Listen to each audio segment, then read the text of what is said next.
Hi, and welcome to the JARS Frequently Asked Questions audio support. The information included in this audio file is provided as a suggested method for implementing the JARS system that you learned at the Millionaire Mind Intensive and in the book Secrets of the Millionaire Mind: Mastering the Inner Game of Wealth, written by T. Harv Eker. Please remember that we are not qualified to provide professional investment or financial advice, and this information is provided as a guide only. In our experience, this system has shown to be an effective means of creating positive money management habits. However, it may not be suitable for everyone. Should you have any specific questions about your situation, please consult a qualified tax or investment advisor. Let's begin with some general questions. The first and most common question asked about the JARS program is, what are the JAR names and percentages? So let's go through that quickly. The first JAR is the FFA, or Financial Freedom Account, and that's set at 10%. The next JAR is the LTSS, or Long-Term Savings and Spending JAR. That's also set at 10%. Third on the list is your Education JAR at 10%. Fourth is the Play JAR at 10%. Fifth is the Give JAR, and that's set at 5 or 10%. And the sixth JAR is your Necessities JAR, and that is set at 50 or 55% based on your household needs. If at all possible, you should use these percentages. However, it may be that your necessities take up a greater percentage of your income than just 50 or 55%. If that is currently the case, make sure that you do cover all of your necessities first, and then split up the remaining money into 5 equal payments to each of the remaining JARs. The goal is to pick an amount that works for you and create the habit. Even if you have to start with $1 per month divided between 5 JARs, it is still important to create the habit and gradually increase it as your income allows. Another question we get asked a lot is, do we calculate the percentages based on gross income or based on net income? And the answer to this one is very simple. Calculate all of your percentages based on your net income after taxes are taken off. Another question that we get is from people who have a large income, and they ask, do I have to split the whole thing up? And the answer, of course, is yes. Having a large income just means that you'll have a large play account, a large financial freedom account, etc., etc. Hopefully, you'll be able to put even more in your financial freedom account and be able to reach financial freedom that much sooner. The next question, how do you manage your money if you're living off of your savings? Well, if you have a substantial savings, you would still use the JARS, and congratulations for having it. Also, be sure to look for a passive income source. If you have a small savings from which to live, of course, use smaller amounts, but still use the JARS. It's still the habit that you need to have. You know, passive income can be added to regular income and split into JARS, or just put your passive income into your financial freedom account. A passive income business can become primary income and then be split up into your JARS. So what if you're retired or retiring soon? If you have a retirement income, you should use the JARS in the exact same way as you normally would. Cover all of your necessities and then split the remaining amount between the other JARs. If you are not yet retired, the JARS will help prepare you for your retirement. So be sure to follow the system. Your financial freedom account is the golden goose that will provide you with golden eggs to live on in your retirement. Now, a lot of people have credit card or other consumer debt, and they ask, what do I do with those? You have to pay off your credit card debt, but don't take that money from your financial freedom account. Divide up your income according to the percentages outlined previously. If you find your debt is high, possibly use one of your LTSS, or long-term savings and spendings, as a savings towards paying off your debt. You may have to postpone something special, something you'd like to purchase, until your debt is down or gone in order to make that happen. Once the debt is gone, then you can use your long-term savings and spending for your desire. If your necessities are high, you still want to take a specific dollar amount and split it among your jars. It is most important to create the habit. Now, one option for eliminating debt is to pay the smallest debt off first. Make sure that you pay the minimums on all of your other debts, though. Once your smallest debt is paid off, you can then take that amount and add it to the second debt that you've already been paying your minimum on, because you are in the habit of making that payment. It's already been assigned. Then you can double up the payment on your second lowest debt load. And keep doing that until all of your debts are paid off. When the second one is paid off, add that total amount that you were paying to the minimum payment on your next lowest debt. Also, you can call your credit card companies and ask them if they will lower your minimum while you're in the process of paying off your debts. And you can also ask them if they will lower the interest percentage on your credit card. Now, a lot of people ask, do you have to follow the JARS system exactly?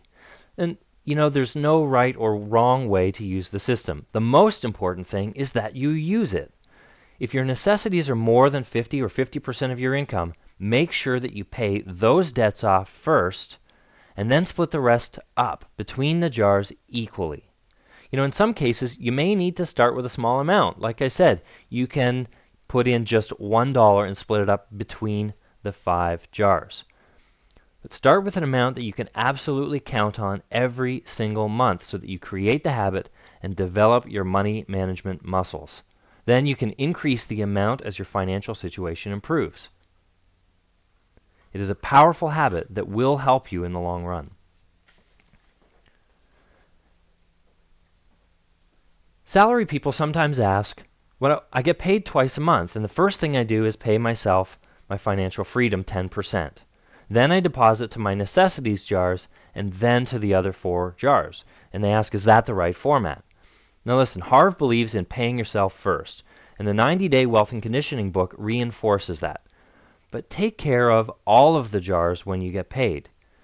You could do equal percentages each of those 2 paychecks. So for example, you pay your financial freedom account and your long-term savings and spending from one paycheck, and then you're giving your education and your necessities from another paycheck.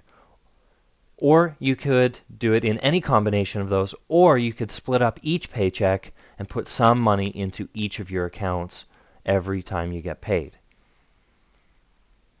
Whatever you decide, just make sure that you do contribute to all of the jars every single month.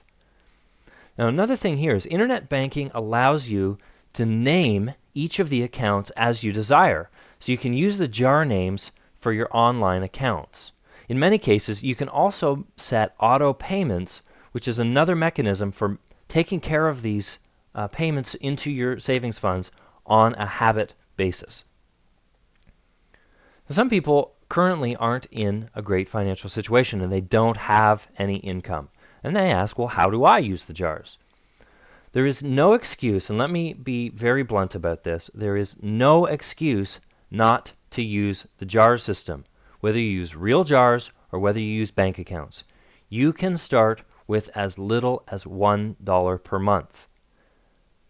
If you're currently in debt, adding $1 per month will not hurt you in the long run. And the habit that you will gain, the positive money management habits that you will gain from managing your jars, even with $1 per month, will far, far outweigh any negative impact of that additional dollar in debt.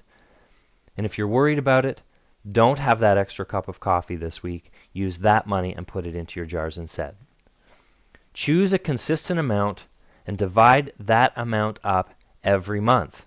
Once you commit, you will see more and more money coming in, and then just increase the amount as you can. The key is to start. Remember, the jars are a very visual way to save and to manage your money. If you prefer, you can set up those bank accounts I was talking about, and you can pay your bills out of those accounts. When your credit card bill comes in, you can then take the money from the appropriate jar or the appropriate account and pay the related items on the bill. So that leads me to the next question. Do I have to use real jars? There is no rule saying that you have to use real jars. However, it is a very powerful visual reminder. Every time you walk into your kitchen or wherever room you have your jars being stored, you can literally see your money growing in the accounts that should be growing.